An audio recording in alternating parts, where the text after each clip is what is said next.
નામ કાર્તિક જોશી છે।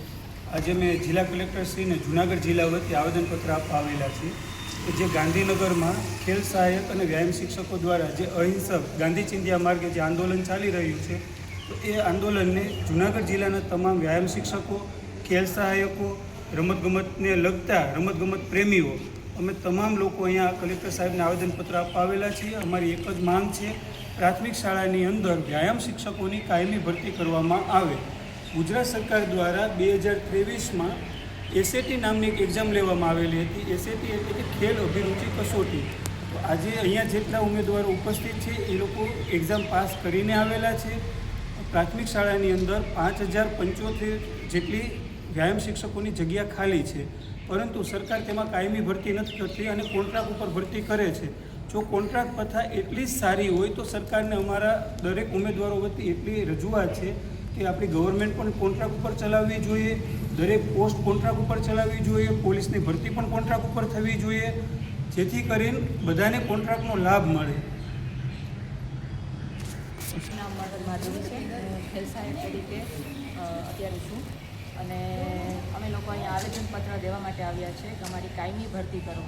અત્યારે તકલીફ એ છે કે ભાઈ એજ થઈ ગઈ છે ને 15 વર્ષથી જો ભરતી નથી કરી તો એજને લીધે ઘણા એવા જે વિદ્યાર્થીઓ છે એ રહી જાય છે અને જો અમારી કાયમી ભરતી કરવામાં આવે તો એ વધારે સારું રહેશે। અને અત્યારે ખેલ સહાયક અમે મૂક્યા છે અમને ખેલ સહાયક તરીકે, બરાબર છે, પણ શા માટે એ રમતગમત છે બાળકો માટે એટલું જરૂરી છે કે જેના લીધે બાળકોનો માનસિક, સર્વાંગી અને સાંવેગિક આ બધી રીતનો એનો વિકાસ થાય છે। પણ અત્યારે શાળાઓમાં કંઈ ખેલ સહાયકો અથવા તો વ્યાયામ શિક્ષકો જ નથી અને તેના દ્વારા બાળકો છે અવળા માર્ગે જાય છે, જેમ કે મોબાઈલ છે, ટીવી છે, મતલબ કે એ લોકોનું જે રમતગમતનું છે એ બધું પૂરું થઈ ગયું છે, જેના લીધે બાળકો છે અવળા રસ્તે જાય છે।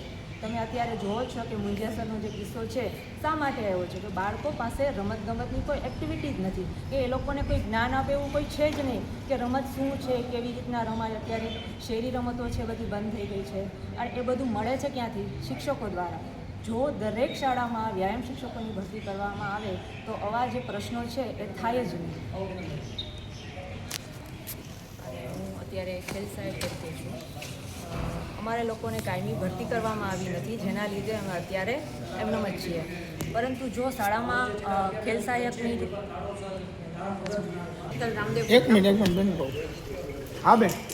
હું હેતલ રામદેવ પુત્રમ ખેલ સહાયક તરીકે અમારી ભરતી થઈ હતી, જે 11 મહિનાનો કરાર એવું જાહેર કરેલ, પણ 11 મહિનાનો કરાર પૂરો ન થાય એ પહેલાં માત્ર એક ટેક્સ્ટ મેસેજના આધારે અમને લોકોને છૂટા કરવામાં આવ્યા છે। તો અહીંયા અમે આજે કલેક્ટર કચેરીએ આવેદનપત્ર આપવા માટે આવ્યા છીએ કે અમારી કાયમી ભરતી કરો। જે 15 વર્ષથી શારીરિક શિક્ષણનો વિષય જે છે એ શાળામાં 6 થી 8માં પાઠ્યપુસ્તક ચાલુ છે પણ શિક્ષક નથી, એટલા માટે અમે કાયમી ભરતી માટે અહીંયા આવેદનપત્ર આપવા માટે આવ્યા છીએ અને છેલ્લા 21 દિવસથી અમારા સાથી મિત્રો જે ગાંધીનગરની અંદર આંદોલન ચલાવી રહ્યા છે એમને પણ અમે અહીંયા હાજર રહી સમર્થન આપીએ છીએ।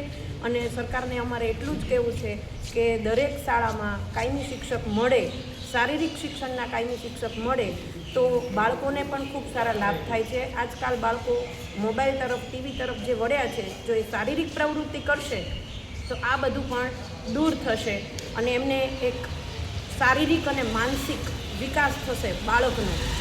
બસ આટલું જ કહેવું છે કે જે 15 વર્ષથી ભરતી નથી થઈ અને પ્રાથમિક શાળામાં 5075 જગ્યા જો બતાવી છે શારીરિક શિક્ષણની તો એ વહેલી તકે ભરે, બસ એટલી જ અમારી માંગણી છે। શિક્ષક ન હોવાના કારણે ક્યાંક ને ક્યાંક બાળકો ઉપર આડઅસરો પણ આવે છે અને બાળકો આડા રસ્તે ચડે છે।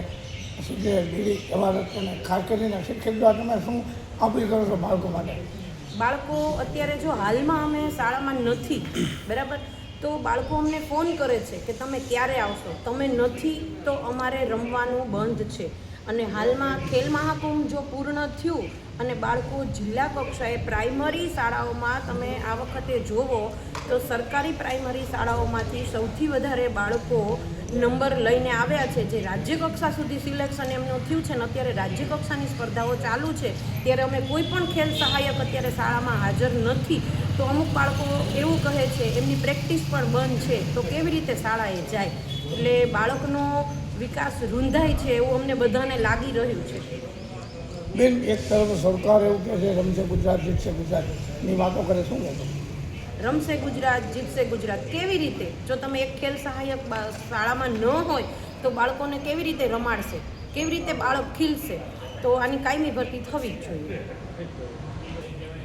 અત્યારે જે છે માનો કે છેલ્લા 15 વર્ષથી આ જો ભરતી જ કરવામાં નથી આવી તો બરાબર છે, તો અત્યારે એ જે વિદ્યાર્થીઓ છે એ ભણ્યા છે બરાબર છે, એની પાસે ડિગ્રીઓ છે, સર્ટિફિકેટ છે, નેશનલ પ્લેયરો છે, જો આ બધાને અત્યારે એમ કહીએ કે 38 કે 35 કે 40 અમુકને તો 45 વર્ષ પણ થઈ ગયા છે, જો આટલા વર્ષથી જો ભરતી કરવામાં નથી આવી તો આ બધા વિદ્યાર્થીઓનું, આ બધા વ્યક્તિઓનું શું? જો એના માટે અમે સરકારને એક નમ્ર અપીલ કરીએ છીએ કે ભાઈ તમે કાયમી ભરતી કરો, વ્યાયામ શિક્ષકોની કાયમી ભરતી કરો. વાતો કરે છે બાળકો આડા રસ્તે હોય છે, મોબાઈલ ઉપર બાળકો હોય છે, જ્યારે રમતગમતના સાધનો હોય ત્યારે બાળકોને કંઈક ને કંઈક બાળકો અસર પડે, શું કહેશો? જો બાળકો છે એ પોતાની એક્ટિવ તો હોવાના જ છે, એ એની રીતે કાંઈ પણ પ્રવૃત્તિ શોધી કાઢશે, પણ એને જે પહેલેથી જ પાયાના શિક્ષણથી જ એને જો રમતગમત શું છે, કેવી રીતના રમવું જોઈએ, કે બધા આપણા સમયમાં કેવું હતું કે અમે નાના હતા તો ત્યારે બધા ભેગા થતા અથવા તો શિક્ષકો કે અમને રમાડતા, અલગ અલગ પ્રવૃત્તિઓ કરતા, પણ અત્યારે એ વસ્તુ કોઈ શીખવાડવામાં જ નથી આવતી. તો એ બાળકો છે એ અત્યારે ટીવી અને મોબાઈલના આવડા રસ્તે જાય જ છે, અને તમને ખ્યાલ જ છે કે મોબાઈલમાં અત્યારે ફ્રોડ થાય છે, અલગ અલગ ઓનલાઈન ગેમ્સ રમે છે, જેના લીધે ઘણા જે બાળકો છે નાની ઉંમરમાં સુસાઇડ કરી લે છે. તો આ વસ્તુ શેના માટે છે કે ભાઈ એને કોઈ કહેવાવાળું જ નથી કે ભાઈ આ વસ્તુ છે ખરાબ છે, અને એના લીધે બાળકો છે એ રમતગમત છોડીને અને મોબાઈલ અને ટીવીમાં ઓન સ્ક્રીન જાય છે. આ બાબતે માતા પિતાને બાળકો બાબતે શું અપીલ કરે? માતા પિતાને શું અપીલ કરે બાળકો બાબતે? ખરેખર તો આના માટે જોઈએ તો આપણે જે પેરેન્ટ્સ છે ખરેખર એ લોકોએ પણ જાગૃત થવું જોઈએ કે ભાઈ એને પણ ખરેખર અમારી સાથે જોડાવવું જોઈએ.